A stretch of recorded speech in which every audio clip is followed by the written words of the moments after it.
Dospelo to do štádia, že sme začali byť absolútne ignorovaní, absolútne odpojení od diania klubu, absolútne nám bol zamedzovaný akýkoľvek styk s informáciami,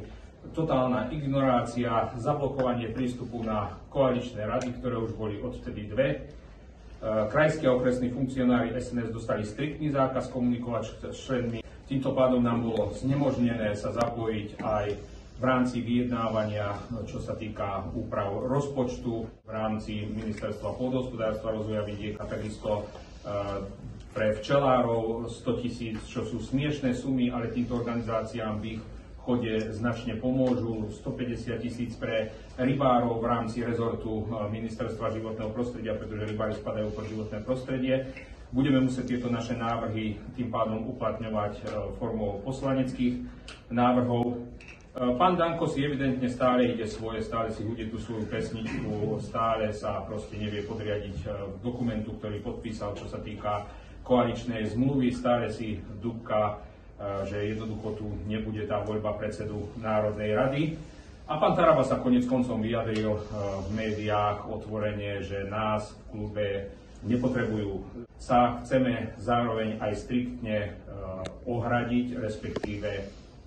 nejakým spôsobom úplne odčleniť a odpojiť od akýchkoľvek spájaní nás a Ministerstva životného prostredia, pretože neodborný diletantský prístup pána ministra Tarabu, včetne jeho dvoch štátnych tajomníkov, v otázkach, ktoré vám vymenujem, oblasti životného prostredia, dávajú našej agende, s ktorou sme do tohto národného zoskupenia, ktoré nám bolo deklarované, išli skutočne, takže nám to robí skôr hanbu u našich voličov a je nám to denne vytýkané či už obyvateľov vidieka, neštátnych vlastníkov lesov. Všetky opatrenia, čo sa týka výrazného zásahu do populácie medveďa, sú robené na oko. Máme za vlády pána Taraba na Ministerstve životného prostredia 2 smrteľné úrazy 19, napadnutí ťažkých ublížení na zdraví, plus len, podotýkam, ani nie 10% tohto ročného prírastku, ktorý predstavuje minimálne 700 kusov medveďov, svedčí o nezvládnutej situácii. Namiesto toho, aby sa pán Taraba vybral do Bruselu a atakoval komisiu, že slovenské obyvateľstvo už pomaly ide rumúnskou cestou, ide tam a podpíše Green Deal, čudujú sa svete, kde finančné prostriedky z Fondu obnovy Slovenska zaviaže do roku 2050. Hoci sme mu vytýkali, že nebol ochotný spraviť absolútne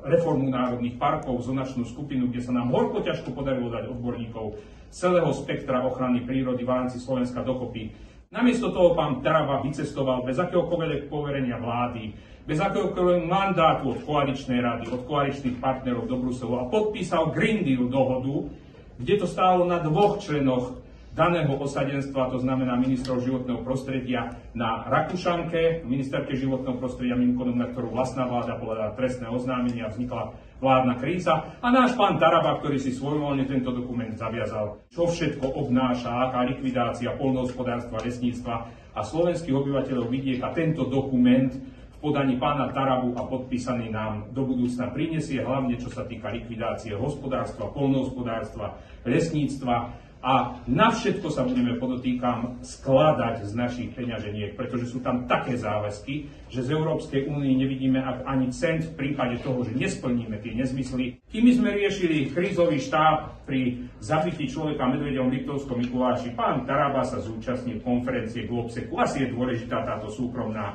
bezpečnostná organizačná zložka, aby pán Taraba tam sedel v Tatrách a nesúčastnil sa jednoducho akejkoľvek komisie, čo sa týkalo krízového štábu vyhlásenia, pretože tam by sa bol dozvedel, že tento mechanizmus nebude nikdy účinný v rámci toho, ak sa nestane skutočne výrazný zásah do medvedej populácie a nebudeme tu striedať 700 a viac medveďov ročne, za čo už bol aj predseda vlády a jednoducho avizoval, že je za plošný odstrel medvedej populácie. To bola úloha, pri ktorej totálne zlyzal, obhájená v Bruseli, pretože jednoducho túto otázku 10%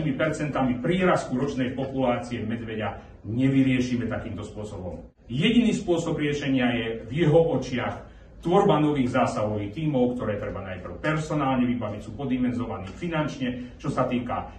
nákladov na ich mzdy, treba do nich vliať kopu peňazí, čo sa týka vyzbrojenia, vystrojenia a všetkoho ostatného. A sú to furt cudzí ľudia v cudzom prostredí. Namiesto toho, čo sme ponúkali riešenie, aj uvoľnenie finančných prostriedkov k tomu nedošlo, že by sa zazmluvnili regionálni poľovníci, užívateľia poľovných revírov a stali by sa dobrovoľnými členmi zásahových tímov medveďa hnedého, ktorí by jednoducho v rámci výkonu práva poľovníctva synantropné medvede riešili celoplošne a dokázali by v rámci vlastnej výstroje, vlastnej výzbroje a v rámci vlastne poľovných upotrebiteľných psov, ale hlavne miesto príslušnej znalosti terénu, túto otázku vyriešiť behom pár rokov. A nastanú ďalšie problémy a ďalšie ataky vidieckého obyvateľstva, ktoré sa nečudujem, že je stále nespokojné a vyjadruje nesúhlas a počúvame to z každej strany, že jednoducho takýmto spôsobom sa táto otázka flagrantne, infantilne a doslova do písmena vágne len aby som stavu chrumkavý aj voči ochranárom a voči Bruselu, tak takto sa to riešiť, vážené páni, vážení dámy, nedá. Z tohto titulu my, členovia Národnej koalície v klube SNS, ideme po skončení tejto tlačovej konferencie okamžite do podateľne, máme tu žiadosť, kde deklarujeme, že odchádzame z poslaneckého klubu SNS, stávame sa nezávislými poslancami Národnej rady, ale chceme deklarovať, že v plnej miere podporujeme vládu Roberta Fica, budeme hlasovať v rámci koaličnej zmluvy, dodržiavať vládny program a budeme absolútne súčinní, čo sa týka dodržiavania koaličnej zmluvy, včetne akceptácie nominanta Hlasu SD na post predsedu Národnej rady, ktoré už by bolo, chvala Bohu, zvoliť, aby tento parlament už konečne mohol pokračovať v svojej ceste normálnym, klasickým spôsobom.